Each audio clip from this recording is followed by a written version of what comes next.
होने का खतरा।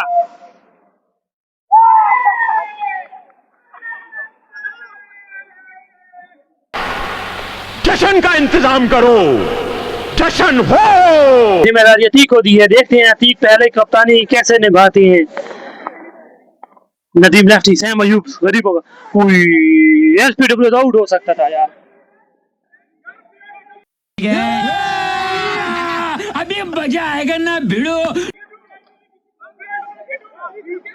21 रन हो चुके हैं और इद्रिस जो है बहुत ही ज्यादा शोर कर रहा है बिला वजह। रुको जरा, सबर करो। बोला धक्का बुक्की नहीं करने का, आराम से लेने का। हाँ, बिला वजह शोर करते हुए इद्रिस भाई। अबे जल्दी बोल, कल सुबह पनवेल निकलना है। सामना करेंगे सकलेन शाह।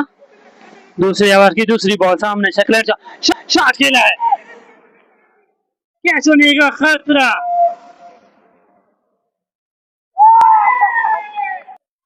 ये मैंने क्या कर दिया। पीछे देखो, पीछे पीछे तो देखो।